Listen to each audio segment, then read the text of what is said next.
Welcome back. Let's go. Another episode, C-Suite Unfiltered podcast with Mike Andes. I have to start by apologizing to the audience. And Lee Park. Hand up. I put out a poll 2 weeks ago saying we were going to miss an episode. Oh, really? You're supposed to do a vlog. I said, should I vlog it? And the overwhelming answer was yes. I'm just going to say hand up. Sorry, folks, I did not vlog it. It's harder than it appears. It's harder than it appears, and I didn't realize how on the move we were going to be. So I thought there might be more like downtime, if you will. And as soon as I realized there wasn't going to be much downtime, I was like, okay, well, I'll just not do it. And vlogging's hard. Making videos in general is harder than people think. I've done a couple vlogs for your main channel though. I did the GIE that 1 year. I did GIE vlogs, and then I did that one I mowed on a Saturday vlog. Oh, right. So it is hard. It's very hard because you don't. There are times where you just don't want the camera on. Yeah. But you're like, this is perfect for the vlog, so I have to turn it on. So I apologize to everyone. But what we were doing, if you follow Mike's main channel, is we were at Jocko Willink's Muster 20. Like ages ago. Yes, this was 2 weeks ago now. We were at Muster 20 in Dallas, Texas. So you took me, Liz, and Nick, your Augusta leadership team out there. Maybe just tell people why we went to that conference or what your reason behind it was. Well, we'd never done anything like that. Yeah. So I think it was like January this past year. Mm-hmm. I think Liz saw the ads and then Nick mentioned it or something. Mm-hmm. No, it was before next time. We got the tickets before next time. Yes. Or we were going to. We said we would go to it, and then once Nick joined, obviously that was like a surprise when we first joined. Like, hey, we're going to take you to Muster. Yeah. So we've all followed Jocko for a long time. Yep. And I think, the overwhelming feedback from us is there was nothing necessarily super new presented. Mm-hmm. It was just in a different format, and that's healthy. So. Yeah. Were there any major takeaways from you? So to kind of set the scene for the folks. So it's Jocko and his team, Echelon Front. So Jocko, Leif Babin, who are co-authors of Extreme Ownership, Dichotomy of Leadership, a bunch of other books Jocko's written, and then their whole team, Echelon Front. And their team is there to facilitate conversations, talk about leadership, ownership inside a business setting. So were there any kind of key takeaways from you or anything that was a standout moment for you in that conference? I think down the road as we grow, it'd be cool to be able to do what they do, where all the speakers are from them. Yes. So that way it's all rehearsed. It's much more cohesive instead of having random speakers. That it is nice to have the flavor, but it's definitely you lose the continuity that they have because everything fits really well together. The slides all fit together well. Everything's rehearsed together. And so down the road, I'd like to do that. I'd still say we're a few years away from that, but maybe just made it much more cohesive. So. Right now, we will probably have 10, 12 speakers at conference that are all over the place. So you have different styles, different pacing, different slides, different presentation styles, all of that. And so being able to have it all uniform, they're obviously all have produced this together. It's very cohesive. It's very, very tight. Mm-hmm. Yeah, it's almost in a way like a live performance. I mean, it is. Public speaking is a live performative art, if you want to call it that. But it felt, not theatrical is the wrong word, because I feel like that adds a cartoonish element, but it was very sharp. It was very well put together. Everything transitioned very well. They're all from the same team. They all had the same polo on, the whole nine. The slide decks were all the same. Every slide had their company logos on it. That was one thing I noted that I liked. It's we're just always going to put the brand in front of you. I thought it was really good. Was there anything that you weren't, I guess, taken back by, or was just kind of wish they would have done that differently, or wish things could have played out differently? No, not really. Hey, if we can get people to pay $2,800 per ticket, I'll do whatever it takes. Yeah. Fair enough. So we ran the math on how much they make, right? They're making good money. Yeah. They make their events profitable. We don't, right? Right. So they sell all their other products. They have all their booths for training.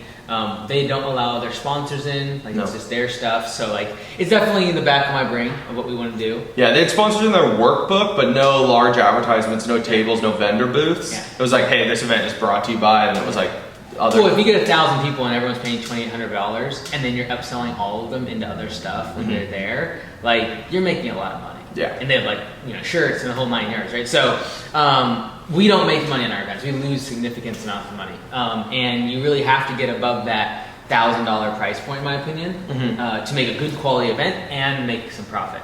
But there is just no, the event itself makes no sense for us. But we are able to sell our higher ticket items. They get the higher ticket items plus make a bunch of money. Yeah. Because $2,800 a ticket, dude? Yeah. Let's go. Yeah, for a 2-day event, and really the speakers are only on stage for 6 to 7 hours a day. Yeah. Because you have the lunch break in the middle and you have breaks throughout. But it's a good event. It's yeah. good. I don't have anything negative to say. You have one negative thing I to do? say, one piece of feedback. There were some breakout sessions, or fire team sessions, as they like to call them. Jocko likes to use military terms. Fire team sessions, where there would be exercises, and you wanted to just be our team. Oh, yeah. But they kind of made you do it in small groups in the setting.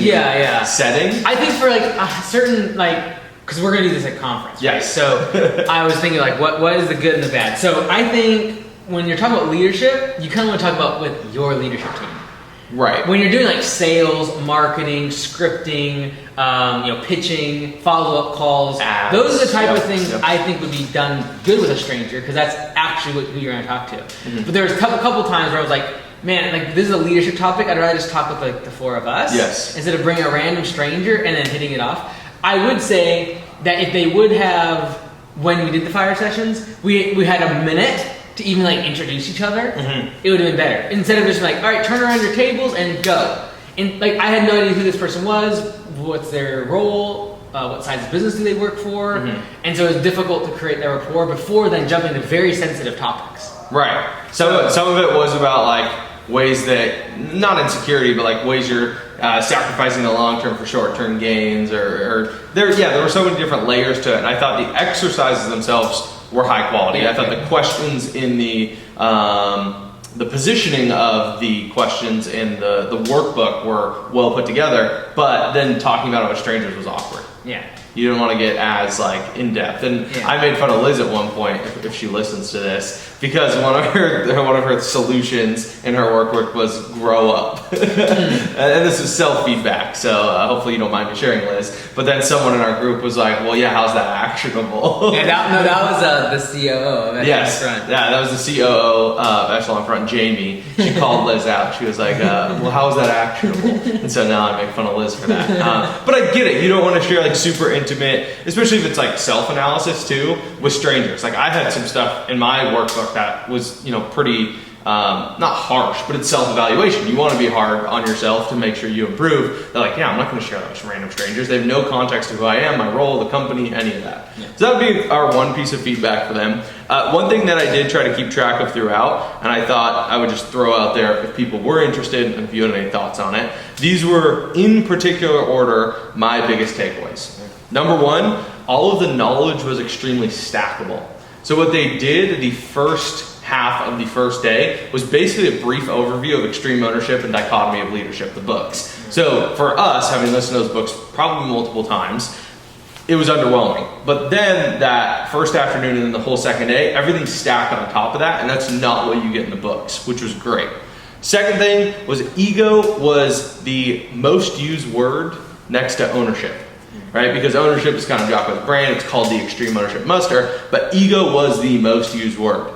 And then third, the 4 laws of combat that Jocko preaches and teaches were the main theme throughout. So any thoughts on those kind of takeaways?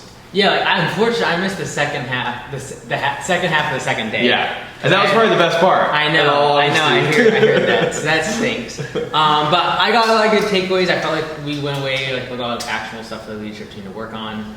And so, that evening of the second day, we had some heated conversations. That's a direct. Indirect.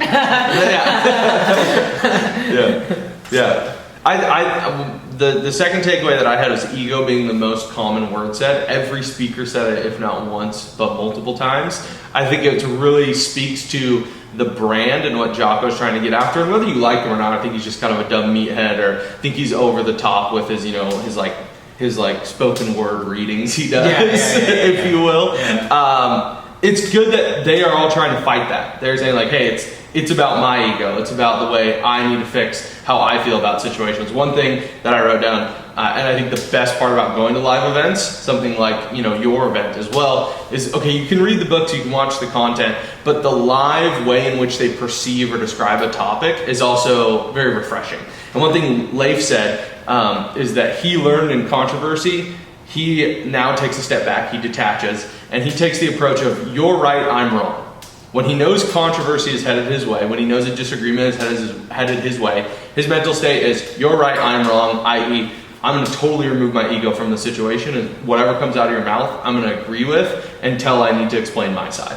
And I thought that was really cool. So yeah, I appreciate you taking us. I thought it was awesome. I would definitely recommend it if you're really into Jocko and his content, but it was a cool event to see them live. They're very polished. Yeah, I'd say it would be beneficial if someone has middle management.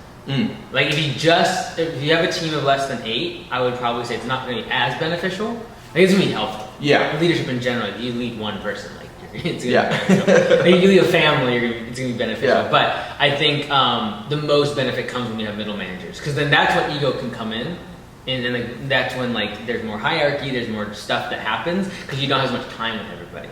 And so yeah. That's what I would say. If someone has more than 8 employees, they have middle management like GMs or regional managers or like things like that's when it's probably like the most highest benefit. Yeah, and we did some networking, talking to people during the breaks. Like I talked to a foundation repair company that they came to one of the first musters. They have had Jocko's team actually come to their corporate headquarters and train their team hands-on. They've scaled, I think when they first kind of came to muster and reach out to Jocko and his team, by like 10 to 20 million in annual revenue. Now they're getting close to $1 billion in annual revenue. So I was like, yeah, definitely want to network with those guys, see how they were able to scale. Not really home services, but it is kind of construction adjacent. And it's cool to see that like they had so many mid-level managers in that company at this event. And I think that's really the value. As you're scaling your business with those mid-level managers, someone speaking as a mid-level manager, it's valuable for you and I to be in the same room hearing the same topics, and then we can approach it from, hey, this isn't about my ego, hey, this isn't about my issues, or this isn't about my department, this, that, or the other. We're on the same team, and you're gonna lead me, and I'm gonna push back when I need to lead my team in a different direction. Right? So I thought it was good. Yeah. I enjoyed it. Yeah. I enjoyed it. Alrighty, switch it up here. I have to talk about it. People are gonna be mad. What? The presidential elections next week. We want to know what Mike Andy's prediction is.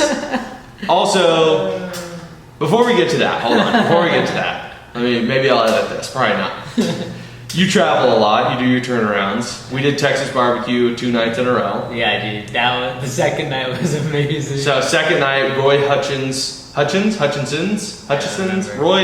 Hutchinson's, I think, Hutchinson's in Dallas, Texas. Sounds good.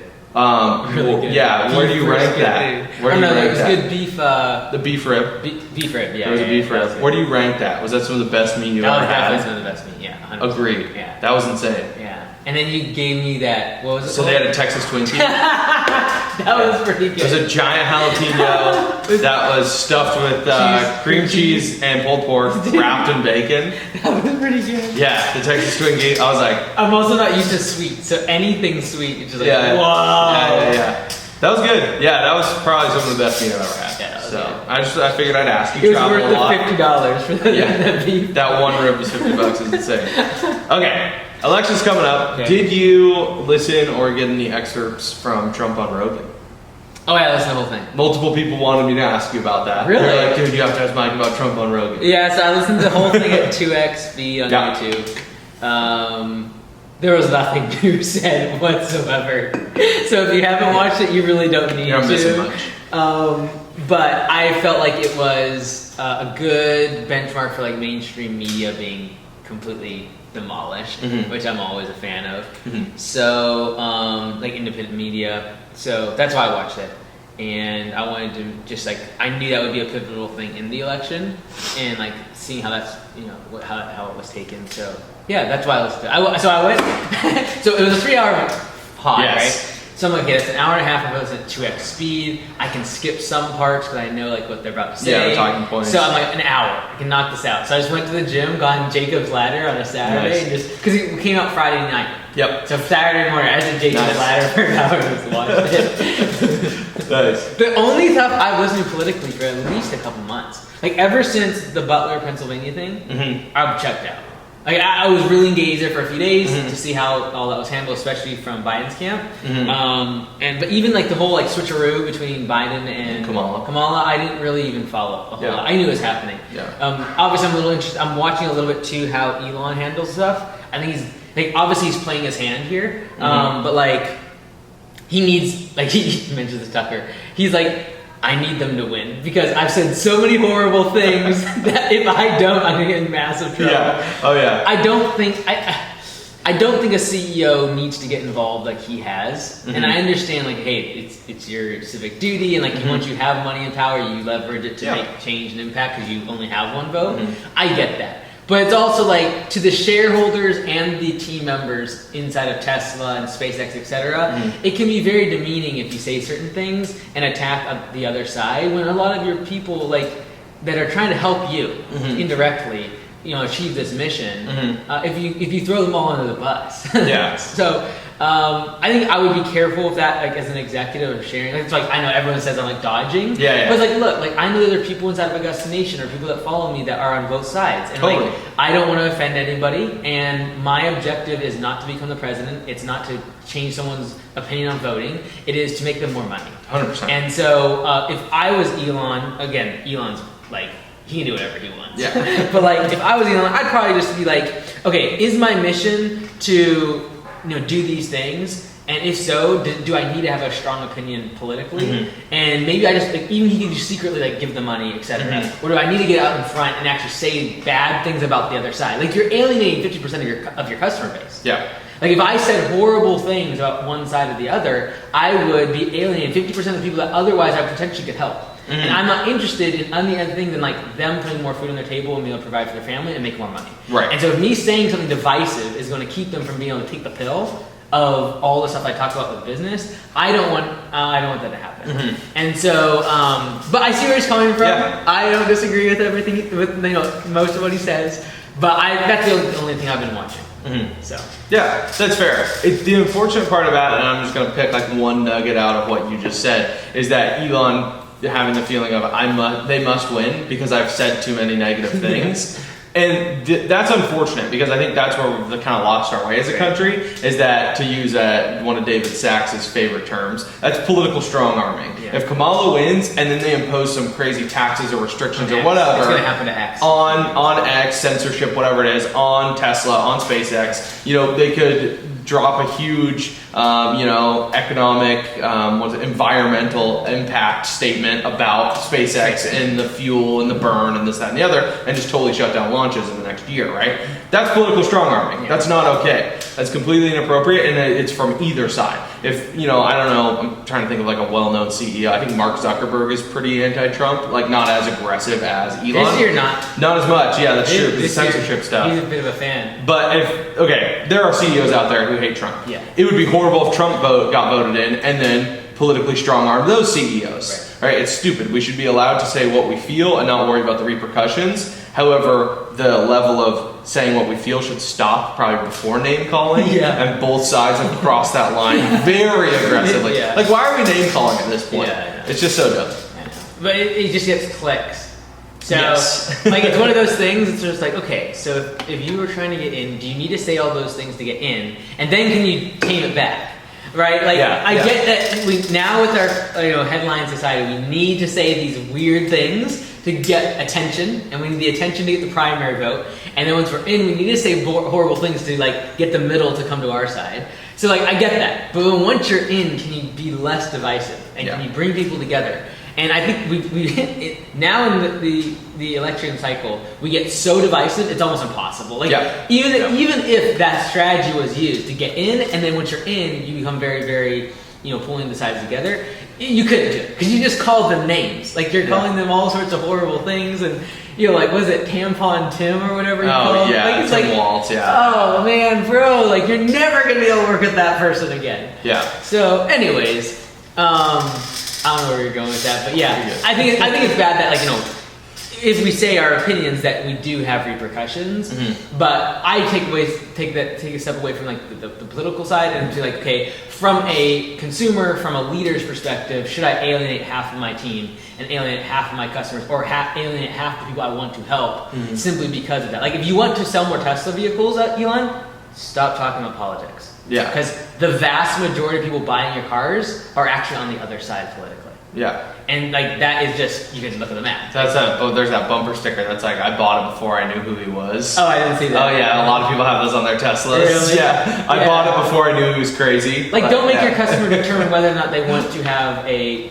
okay, if you believe in the mission, an electric vehicle and save the planet versus, support this political agenda. Like, you merge the brands. And so that's where I think it's to be careful of as a leader, and that's why you don't see me take strong opinions or say divisive things, because like I don't want to alienate 50% of the people that I could help with their business, because I don't think I'm going to sway a ton of votes, and so I think I'd rather just focus on doubling my audience by just accepting the other side. Yeah, fair enough. What are your thoughts on, and this is strictly from a strategical perspective is the question here, what are your thoughts on the Kamala camp saying she's not going to go on Joe Rogan? Joe Rogan can come to her for 1 hour. I think, man, yeah, it just this comes down to whether or not you think she has the chops to do a 3-hour interview.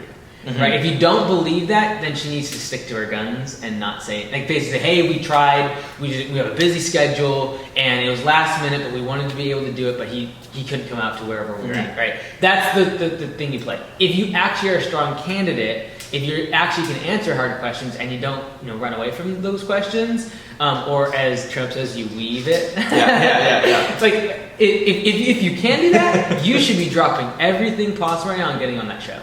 What's the #1 podcast in the U.S.? Well, it's more a matter of like not doing it is a statement of weakness. And everyone knows that you took the thing with Beyonce at the same time that he takes it with Trump, and yours is a layup interview, and you're out here telling interviewers next question, when it's like no, like you're a candidate for the president of the United States, answer the stinking question. And as much as Trump does weave, he will answer every question, and he'll go into. He'll get there eventually. Dude. Sometimes. Dude, that's why you can listen to the podcast at 2x speed, bro, and know exactly what they're about to say. Yeah. Yeah, I don't know. If I was her, like from what I can tell, she should not go on the podcast. She does not know how to do long form, well crafted interviews where she does not have a script. She can't hit her bullet points, and they ask follow-up questions. She falls apart when you ask a tertiary question. So you give your question, and then you have a follow-up question, and then if you do a follow-up question to that one, she falls apart. From what I have seen, and you can go really, really political with it and say she's like a DEI hire and all this other stuff, or just say like maybe she's not doesn't have the skill set yet to be this magnitude of a leader, and it's a matter of like whether or not I like someone or not. I need them to be sitting in the room with Kim Jong-un, whatever his name is, so he doesn't nuke the planet. That's all I care about.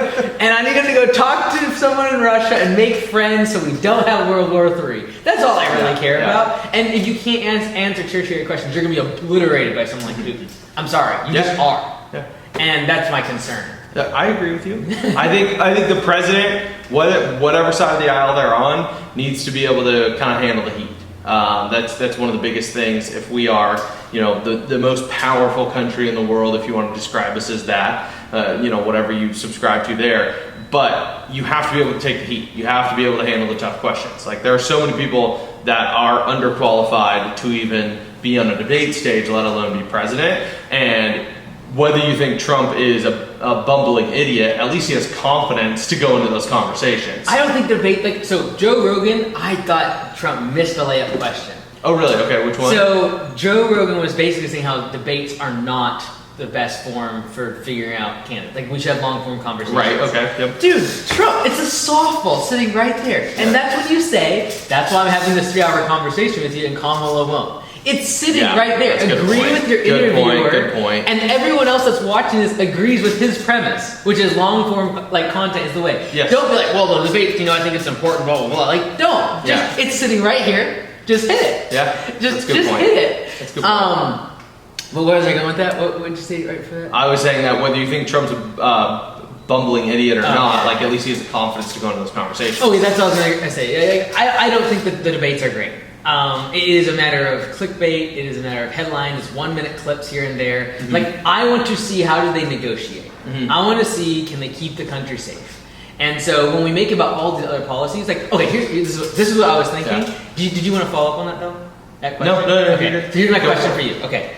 2016. What was the main topic of that, like the entire election cycle? What was the thing we were talking about?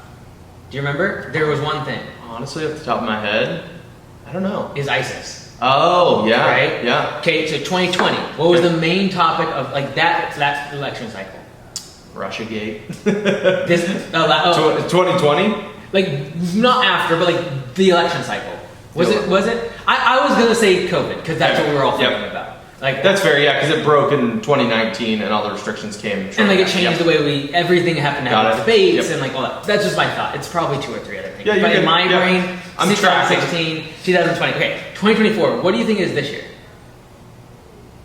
I don't really have an answer to this. Internal divide. Probably. Okay, this is my opinion, or my what's it called? Like my forecasting or whatever prediction. Mm-hmm. Next election cycle, so 2028. I hope and I think it will be austerity measures around the debt. We will have to deal with it. It is on such a tear, and the way interest rates will have to run in order to deal with inflation, like we are in a bad, like in 4 more years, it's gonna be even worse. And it's on such a crazy tear right now, and no one's talking about it because they just were trying to get elected. And so the way to get elected is you buy votes with government programs. We're going to spend more money. We're going to give more people more money, like less taxes, giving everyone else, everything. Great. Eventually, we're going to have to deal with the fact that we have $35 trillion of debt, and the only way to pay that off is either A, massive austerity, we cut everything, like cut Social Security, we got to go hardcore, or B, because you can't just get down to a no deficit. You've got to start paying this thing back. Or you've got to outgrow the thing. And if you listen to the Trump Rogan episode, Trump thinks we can outgrow it. And that's scary, dude. It's scary. You would have to run inflation so hot. You're like it would be, you have to bring interest rates down. So you're running this very, very risky thing. So I think in 4 years we're going to be dealing with $45 trillion of debt or more. I don't think either administration will spend more money in this administration than the last one. I think that's going to continue. And I think in 4 years, the main thing that we will start to be concerned with is the debt. And the reason because we're going to have this weird inflation that we've never dealt with. And this past year, it's it's because it was COVID and we shut down. Okay, explain it away. Now what happens? It's the debt. The reason we have to keep interest rates low, and the reason inflation has to run high, is because we have this massive debt looming overhead, and the only way to make sure we can actually pay our bills is drive interest rates lower, which causes everyone to go buy a bunch of stuff and causes inflation. So the rich will continue to get richer, and the poor will continue to get poor. So how do you outgrow debt? Explain that to me, in simple terms. Is it just increasing GDP and what we're putting out there in terms of our products? Yeah. So if you could control your interest rate on your house, you would probably buy a bigger house. If you're okay, instead of, I know you got a great grade. Instead of 5%, it's going to be 2%. Okay. I'm already at 2%. I know. I know. You bought it the perfect time. Good job. So 5% down to 2%. Now you can afford almost 30-40% larger of a house. And you can control the interest rate. So you would inevitably, 2%. And then I can go buy a bigger house. Okay. That's what the government can do. They can decrease the interest rate to be able to afford all these programs. And in doing so, everything gets more expensive because everyone wants a bigger house. Okay. And so every company, every single household can get more money from the government, and they can also get money cheaper when they go out and get a loan. Then we all spend more. And if you spend more, you cause inflation. And so you have, low interest rates, we have to do that in order to afford the debt. Because now we're spending trillions of dollars on just interest expense. The interest that we pay on our debt for the country is more than we pay on defense, education, healthcare, etc. So you have to pay that. If you don't pay it, then no one will buy the debt. Right. We will default. And that's when people say that if we do that, then we lose the go back to the gold standard, etc. Is because eventually you have to do that if you don't keep growing at a fast enough rate and increasing your revenue. So it's do we increase revenue or do we cut expenses? That's ultimately what it is, because there's a deficit. It's the only way, two ways to do it. And so the bottom line is if you they have to keep interest rates low. That's why they're lowering interest rates right now. When why? There's no reason to be reducing interest rates right now, other than the fact that we cannot afford these massive debt payments. And so if you think the debt is going up, look at the interest that we are paying on the debt. It is even more exponential because in addition to the fact that the debt as a principal is going up, the interest rate we are paying on it over the past few years has doubled and tripled.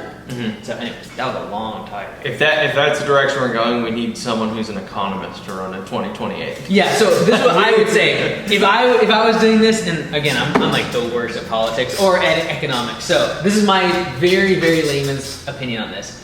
If I was running, my thought process would, you'd be hard to show what you're going to do. You actually couldn't telegraph this. But what I would do is I would drive interest rates extremely low, let the country run extremely hot, and that would be my pitch. The economy is doing great, let's go. And then I would refinance all the debt on 100-year treasury bonds. So we lock in a very low interest rates. And then I would change course. And everyone hate me. But I would be doing this for the country, baby. Yeah. It'd be like, we're changing course. The debt is too high now. I'd do like in the third year, like, debt's too high. We're going full austerity. Go pull of, what is it, Venezuela? This? Argentina. I'd pull a full Argentina. Milei. All right. President Milei. Yeah, let's go. I'm like, all right, jacking interest rates up. We're cutting things off. We're going to degrade our like everything's going to go bad. It's going to be really horrible. But we need this to like reset the debt and like reset our deficit. But I would first let the country run super hot. Get interest rates where I can get like sell 10-year or 100-year treasuries at like 1.5 or 2%. Yeah. And then I would go into full hyper mode. So anyways, that was my very uneducated opinion. Oh, it's fair. It's a good take. I mean, that's really all I have, unless we want to jump back to anything Trump, Rogan, Kamala. What happens at time of recording in a week? What are we waking up to in a week? Is it in a week? It's election day, right? Yeah. I hope that regardless of which way it goes, it's a big margin. That's all I care about. Yeah. I want it to be overwhelming either direction. And so my prediction is that that's going to be a Trump presidency. Yeah. But in terms of what I hope that regardless of who wins, it is a large amount of people. I think we need a strong leader. So even if Kamala gets in, I just need her to be a little bit more present. Like, where's Biden been for the past few months? He's been around. Dude, like, bro, we need a strong leader. If you're the enemies of the United States, the last few months we've been sitting ducks. We got people warring against each other politically. We got a president that can't come out of his bedroom. Nope. Like, we've been so weak, man. I predict. Okay, this is my next prediction. The president-elect, whichever it is going to play a bigger part in politics and the world stage between now and when they get inaugurated in, was it January, February? January. Like those 2 months, everything's going to change. If Trump gets in, he's going to start going like to Russia. He's going to go to North Korea. If Kamala gets in, she will be a bigger deal than Joe Biden. Joe Biden is gone. He's been gone since the day he said that we were in the swap. And so I think a lot will change. I just hope that the margin of victory is large enough so we don't have to all go into these debates about 10 votes here and 4 votes here. And I saw this ballot in a trash box. Like, dude, let's just get this nailed. And then that's what I hope we're waking up to in a week. Either way, we're gonna win. I will change several things in the businesses based upon who wins. Yeah, fair enough. Because you can kind of guess where we're gonna go with interest rates, and that's a big deal. Yeah. All right. That's Mike Andy's prediction. Now, do we have any non-financial advice? Oh, non-financial advice. Do you have any? Yeah, I have a great one, actually. Oh, dude, we talked about this, and I didn't write it down. Yeah, I have one. Oh, okay. And my Chrome just froze. There we go. Here's mine. Okay. If you get those powdered greens, okay, like the packs of powdered greens, superfoods. Are you throwing this at me from on the airplane? Don't dump it into club soda. I will also add, especially if you're on a plane. Oh, that was dope. So we were on our flight back from Dallas, and Mike was trying to be ingenuity. He was going to drink some powdered greens. He got a club soda from the stewardess, right? He's all excited, dumps it in there, and it was like a chemistry lab. Dude, it didn't stop. No, it didn't. It was fine. I'm like, oh, okay, you're fine. And then I filled more, and it just kept boiling out the top. That was chaotic. So do not put your powdered greens into club soda, especially on an airplane. Yeah, there you go. Yeah. Okay, if you're doing Zoom meetings, which the vast majority of our listeners don't, but if you do Zoom meetings, get a light for your table. It definitely helps. Like I just recently upgraded the Mike Minutes Mastermind daily videos I got better camera, Yep. better light. It costs like $200. I think it dramatically increases the value, the production value. Yeah. So get a light. Just have a little light there. You can have it clamped to your desk, and then have like a little adjuster on it. Don't get the cheap like $20. Spend $50. That's the difference between like a metal and like a piece of plastic garbage that will break. Yeah. Spend $50. Get a nice light. Only do this if you're doing Zoom meetings every day. Yeah. Good advice. Yeah, let's go. There we go. Good Like and stuff. subscribe.